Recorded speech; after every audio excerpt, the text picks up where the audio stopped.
Hello everyone, welcome to my YouTube channel Ravi SST 360 degree. आज हम लोग बिहार बोर्ड के वर्ग 10 का नागरिक शास्त्र चैप्टर 2 का कुछ महत्वपूर्ण प्रश्न लेकर आए हैं और ये बिहार बोर्ड के एग्ज़ाम के दृष्टिकोण से बहुत ही ज़्यादा महत्वपूर्ण है। चलिए तो शुरू करते हैं। सबसे पहले हमारा क्वेश्चन है, निम्नलिखित देशों में से किस देश में संघात्मक शासन व्यवस्था नहीं है? ऑप्शन ब्रिटेन, भारत, फ्रांस और बेल्जियम। तो संघात्मक शासन व्यवस्था को अगर हम जब देखेंगे तो संघात्मक शासन व्यवस्था को दो भागों में बांटते हैं, एक तो संघीय सरकार और दूसरा संघीय राज्य। संघीय सरकार और संघीय राज्य के रूप में हम लोग दो भागों में संघात्मक शासन व्यवस्था को बांटते हैं। तो इसका ऑप्शन हो जाएगा फ्रांस, यानी कि फ्रांस में संघात्मक शासन व्यवस्था नहीं है। सेकंड क्वेश्चन देखते हैं, भारतीय संविधान में राज्य और केंद्र सरकार को कुल कितने सूचियों में बांटा गया है?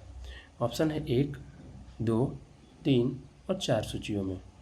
तो इसका सही उत्तर हो जाएगा 3, यानी ऑप्शन सी सही हो जाएगा। 3 सूचियों में भारतीय संविधान में राज्य और केंद्र सरकार को बांटा गया है। नेक्स्ट क्वेश्चन है, वेस्ट इंडीज संगठन की स्थापना कब की गई? जब वेस्ट इंडीज संगठन की स्थापना की बात आएगी तो वेस्ट इंडीज संगठन की स्थापना कब की गई? ऑप्शन है 1955, 1956, 1957 और 1958।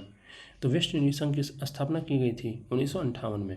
साथ ही साथ 1973 में आपको एक संधि की गई थी और उस संधि का नाम था चिगुआ ग्रास संधि, चिगुआ रायस संधि। क्या नाम था?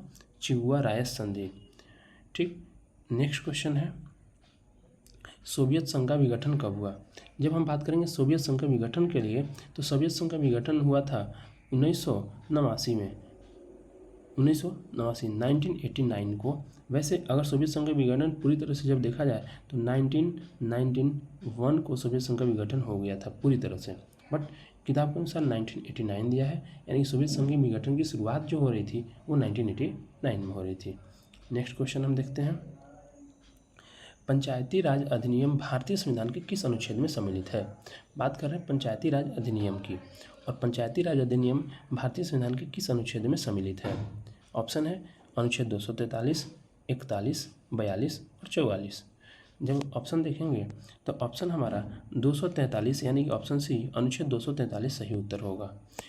और इस भारतीय पंचायती राज अधिनियम में जो भारतीय संविधान में अनुच्छेद सम्मिलित किए गए थे 243 में 243 से 243 ओ तक सम्मिलित किए गए थे, 243 ओ तक सम्मिलित किए गए थे।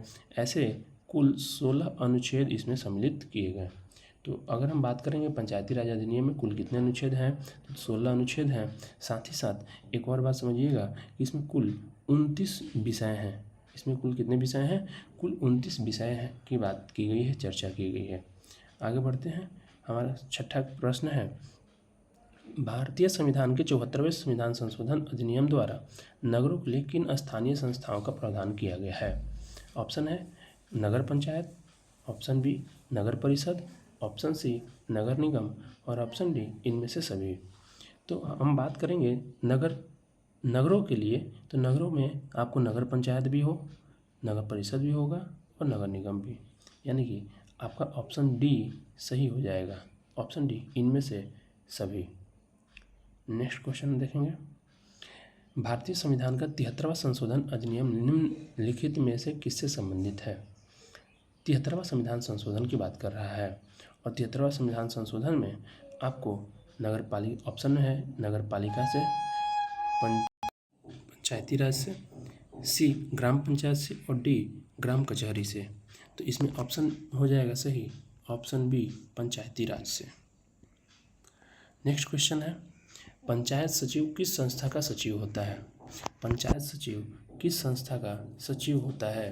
तो हम अगर बात करेंगे पंचायत सचिव का तो पंचायत सचिव जो होगा वो होगा ग्राम पंचायत, यानी कि ऑप्शन देखेंगे तो सबसे पहले पंचायत समिति, फिर नगर पंचायत, ग्राम पंचायत और ग्राम कचहरी।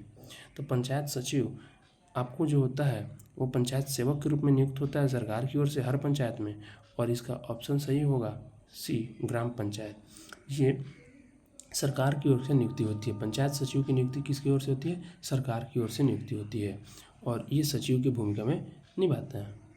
नेक्स्ट क्वेश्चन होगा, भारत की भाषा नीति का एक सही लाभ क्या है? भारत की अगर भाषा नीति को हम देखेंगे तो भारत की भाषा नीति का सही लाभ क्या है। भाषा नीति के तहत 2-3 बातों को समझ लेंगे कि इस भाषा नीति के तहत आपको हिंदी को राजभाषा के रूप में दर्ज किया गया था, यानी हिंदी को राजभाषा का दर्जा दिया गया था अनुच्छेद 343 में। अनुच्छेद 343 में हिंदी को एक राजभाषा का दर्जा दिया गया था और हिंदी बोलने वाले लोगों की संख्या थी 40%। हिंदी बोलने वाले लोगों की संख्या कितनी थी? 40%। साथ ही साथ एक और बातों को समझ लीजिएगा कि संविधान में हिंदी के साथ साथ कुछ अन्य भाषाओं को भी प्रयोग करने का और संरक्षण संवर्धन के उपाय किए गए थे। ठीक, तो ऑप्शन यहाँ देखते हैं हम लोग, भारत की भाषा नीति का एक सही लाभ क्या है। ऑप्शन ए है अंग्रेजी भाषा का प्रभुत्व। ऑप्शन बी है भाषा के आधार पर राज्यों के गठन से राष्ट्रीय हित की उपेक्षा। ऑप्शन सी अपनी अपनी भाषा को संवैधानिकता मान्यता दिलाने की होड़। और ऑप्शन डी राष्ट्रीय एकता मजबूत करना। तो भारत की भाषा नीति जो थी उसमें सबसे महत्वपूर्ण जो कार्य थे वो सभी भाषाओं को मान्यता देकर राष्ट्रीय एकता मजबूत करना था। यानी कि हमारा ऑप्शन क्या होता है? ऑप्शन डी, राष्ट्रीय एकता को मजबूत करना होगा। नेक्स्ट क्वेश्चन, बिहार में पंचायती राज संस्थाएं हैं। बात करेंगे बिहार की पंचायती राज संस्थाओं की, तो भारत में जब पंचायती राज संस्थाओं की गठन हुई थी तो वो 3 स्तरीय थी। किसके अनुशंसा पर हुई थी? तो एक थे बलवंत राय मेहता। कौन थे? बलवंत राय मेहता समिति जो था, तो बलवंत राय मेहता समिति की अनुशंसा पर ही राष्ट्रीय स्तर पर पंचायती राज व्यवस्थाओं का गठन हुआ और उसमें 3 आपको क्या थे? त्रिस्तरीय ढांचा था। उसी तरह से बिहार में भी 2006 में आपको पंचायती राज संस्थाएं का गठन हुआ और इसमें भी कुल 3 स्तरीय शासन व्यवस्थाएं थीं। नेक्स्ट क्वेश्चन है, निम्नलिखित में से स्थानीय स्वशासन की ग्रामीण संस्था कौन है? निम्नलिखित में से स्थानीय स्वशासन की ग्रामीण संस्था कौन है? ऑप्शन है पटना नगर निगम, नगर परिषद, नगर पंचायत और ऑप्शन डी है जिला परिषद। तो जब हम स्थानीय ग्रामीण संस्था बता रहे हैं, यानी ग्रामीण संस्था की बात कर रहे हैं, तो ग्रामीण संस्था में आपको सबसे पहले मिलता है, ग्रामीण संस्था में आपको क्या मिलता है? तो एक तो मिल जाता है पंचायत, दूसरा पंचायत समिति और तीसरा हमें मिलता है जिला परिषद। तो इसमें जो सही उत्तर होगा वो होगा जिला परिषद। यानी कि जो हमारा ग्रामीण संस्था है वो जिला परिषद है। वो कौन सा है? जिला परिषद। हमने पढ़ा था जो गांव के लेवल पर होगा, जो गांव के लेवल यानी ग्राम के लेवल पर होगा उसको हम कहेंगे ग्राम पंचायत। जो प्रखंड के लेवल पर होगा, जो इसके लेवल पर प्रखंड के लेवल पर होगा उसको हम कहेंगे पंचायत समिति। और जो जिला के लेवल पर होगा उसको हम क्या कहेंगे? जिला परिषद। तो इसके तहत हमारा ऑप्शन डी क्या हो जा रहा है? सही हो रहा है, ग्रामीण संस्था जिला परिषद होगा। नेक्स्ट क्वेश्चन हम देखेंगे, पटना नगर निगम में कितने वार्ड हैं? पटना नगर निगम में जब हम किताब के हिसाब से देखेंगे तो हमारे यहाँ टोटल 72 वार्ड था उस समय, बट वर्तमान समय में पटना नगर निगम में कुल वार्डों की संख्या जो है वो आपको 75 हो गई है। यानी कि पटना नगर निगम में वर्तमान समय में कुल वार्डों की संख्या कितनी है? 75 है। और एक नगर निगम में मैक्सिमम वार्डों की संख्या कितनी हो सकती है? तो वो भी 75 हो सकती है। ठीक है, नेक्स्ट, न्याय मित्र निम्नलिखित में से किस संस्था का सेवक है? न्याय मित्र की जब बात करेंगे तो वो किस संस्था का सेवक है? ऑप्शन है ग्राम कचहरी, ग्राम सभा, पंचायत समिति और नगर पंचायत। तो आपको इसमें से समझ में आया होगा कि जो ग्राम कचहरी है क्या है? जो ग्राम कचहरी है, ये ग्राम कचहरी का आपको 2 लोग होते हैं। ग्राम कचहरी में 2 लोग होते हैं, एक तो होता है न्याय मित्र और दूसरा होता है न्याय सचिव। तो एक ग्राम कचहरी में 2 लोग, एक तो होंगे न्याय मित्र, एक कौन होंगे? न्याय मित्र, और दूसरे कौन होंगे?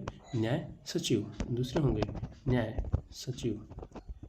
यानी कि आपको न्याय मित्र जो होगा ग्राम कचहरी का सेवक होगा। नेक्स्ट क्वेश्चन, निम्नलिखित में से कौन सा पंचायती राज के त्रिस्तरीय संरचना का भाग नहीं है? अच्छा, अभी हमने बताया कि पंचायती राज में त्रिस्तरीय संरचना होती है, यानी त्रिस्तरीय ढांचा होती है, जिसमें से एक ग्राम पंचायत होगा, दूसरा हमने पंचायत समिति बोला था प्रखंड के लेवल पर, और तीसरा हमने बताया था जिला परिषद जिला के लेवल पर। लेकिन राज्य परिषद नाम की कोई भी पंचायती राज के संरचना नहीं है। नेक्स्ट क्वेश्चन, संघात्मक शासन व्यवस्था में संघात्मक शासन व्यवस्था में क्या होता है? तो ऑप्शन है समस्त शक्ति संघ में केंद्रित रहती है, यानी कि सारी की सारी शक्तियाँ कहाँ केंद्रित होगी? संघ के पास, केंद्र सरकार के पास। सेकंड ऑप्शन है समस्त शक्ति संघ के इकाइयों में केंद्रित रहती है। सेकंड क्वेश्चन क्या कह रहा है कि जितनी भी शक्तियाँ हैं वो संघ के जितनी भी इकाइयाँ होंगी वहाँ केंद्रित होंगी। सी कह रहा है समस्त शक्ति संघ और उसकी विभिन्न इकाइयों के मध्य विभाजित होती है। और डी कह रहा है कुछ शक्ति संघ में तथा अधिक शक्तियाँ संघ की इकाइयों के पास रहती है। तो ऑप्शन इसमें हो जाएगा ऑप्शन सी, समस्त शक्ति जितनी भी होती है वो संघ और उसकी विभिन्न इकाइयों में के मध्य विभाजित होती है। जैसे हमने बताया था कि हमारा जो संघीय शासन व्यवस्था है वो भी 3 भागों में है। ऊर्ध्वाधर वितरण जो हम बात करते हैं सरकार का, जिसमें सबसे ऊपर हो जाता है सेंट्रल गवर्नमेंट या यूनियन स्टेट, सेकंड होता है स्टेट गवर्नमेंट और लोकल गवर्नमेंट। तो ये क्या होता है, कारण कि जितनी भी शक्तियाँ होंगी वो संघ के साथ साथ आपको उसकी विभिन्न जितनी भी इकाइयाँ होंगी उनमें विभाजित रहती है, ठीक है, स्टेट में भी और लोकल में भी। तो सेंट्रल के साथ साथ आपको स्टेट और लोकल दोनों में भी जब विभाजित हो जाएगी शक्तियाँ तो उसी को कहते हैं संघात्मक शासन व्यवस्था। नेक्स्ट क्वेश्चन देखते हैं, संघ राज्य की विशेषता नहीं है। संघ राज्यों की विशेषता कौन सी नहीं है? सबसे पहला ऑप्शन है लिखित संविधान, बी शक्तियों का विभाजन, सी इकहरी शासन व्यवस्था और डी सर्वोच्च न्यायपालिका। तो इसमें लिखित संविधान आपको संघ का राज्य की विशेषता है, शक्तियों का विभाजन अभी हमने बताया, न्यायपालिका सर्वोच्च होनी चाहिए। तो आपका ऑप्शन हो जाएगा इकहरी शासन व्यवस्था, ये संघ राज्य की विशेषता नहीं है, संघ राज्य की विशेषता नहीं है। नेक्स्ट, इनमें से कौन सा कथन सही है? ऑप्शन ए, प्रमुख भाषाओं को समाहित करने की नीति ने भारत की एकता और अखंडता को मजबूती प्रदान की है। ऑप्शन बी, भाषा के आधार पर राज्यों के गठन से राष्ट्रीय एकता एवं अखंडता की भावना कमजोर होती है। ऑप्शन सी, भारत की भाषा नीति मात्र अंग्रेजी के प्रभुत्व को बढ़ाने के में सहायक रही है। और ऑप्शन डी, इनमें से कोई नहीं। जब बात करेंगे तो आपको भाषा नीति की बात करेंगे तो अभी हमने पीछे पढ़ा है भाषा नीति क्या करती है, एकता और अखंडता को मजबूती प्रदान करती है। तो इसका ऑप्शन ए हो जाएगा कि जितनी भी भाषाएं हैं भाषा नीति के तहत और जब जो सबको जो संविधान में हमने समाहित किया है इसके तहत भारत की जो एकता है और अखंडता है उसको मजबूती मिलेगा, उसको क्या मिलेगा? मजबूती मिलेगा। तो हमारा ऑप्शन ए हो जाएगा कि प्रमुख भाषाओं को समाहित करने की नीति ने भारत की एकता एवं अखंडता को मजबूती प्रदान की है। नेक्स्ट क्वेश्चन यह संघीय सरकार की एक अनोखी विशेषता है। सबसे पहला, जो निर्वाचित पदाधिकारी ही सत्ता के शीर्ष पर किस पर? शीर्ष पर, सत्ता के शीर्ष पर होते हैं। सेकंड ऑप्शन है केंद्रीय सरकार अपने सभी अधिकार राज्यों को वितरित कर देती है। अभी हमने पढ़ा है केंद्रीय सरकार सभी अधिकार अपने राज्यों को नहीं वितरित करती है, सबको में मिलजुल कर रहते हैं, यानी कि केंद्र सरकार के पास भी कुछ शक्ति होती है और कुछ अधिकार राज्यों के पास भी होते हैं। सी है, इनमें से अधिकार विधायिका, कार्यपालिका एवं न्यायपालिका के मध्य केंद्रित हो जाते हैं। जो भी अधिकार होता है वो विधायिका, कार्यपालिका और न्यायपालिका के मध्य केंद्रित हो जाते हैं। ऑप्शन डी कह रहा है कि सरकार की शक्ति शासन के विभिन्न स्तरों के मध्य केंद्रित हो जाती है। जो सरकार की शक्ति है वो शासन के विभिन्न स्तरों के मध्य क्या हो जाती है? केंद्रित हो जाती है। तो अगर हम संघीय सरकार की विशेषता देखेंगे, जितने भी निर्वाचित पदाधिकारी होंगे वही सत्ता के शीर्ष पर होंगे, वही कहाँ होंगे? सत्ता के शीर्ष पर होंगे। नेक्स्ट क्वेश्चन कह रहा है भारत में पंचायती राज अधिनियम के अंतर्गत महिलाओं के लिए कितने प्रतिशत सीटों का आरक्षण किया गया है? बिहार की बात करेंगे तो बिहार में आपको 2006 का पंचायती राज अधिनियम के तहत बिहार में महिलाओं को पंचायती राज में कुल 50% आरक्षण दिया गया है। कुल कितने आरक्षण दिए गए हैं? 50% आरक्षण दिए गए हैं बिहार पंचायती राज अधिनियम के अंतर्गत महिलाओं को। नेक्स्ट क्वेश्चन है, राज्य पुनर्गठन आयोग की स्थापना किस वर्ष की गई थी? राज्य पुनर्गठन आयोग की स्थापना ऑप्शन है 1953, 1954, 1955, 1956। तो इसका सही उत्तर होगा 1953। राज्य पुनर्गठन आयोग की स्थापना 1953 में की गई थी। Thank you for watching. Like कीजिए, सब्सक्राइब कीजिए और शेयर कीजिए और ऐसे ही हमारे चैनल को आगे बढ़ाते रहिए। Thank you.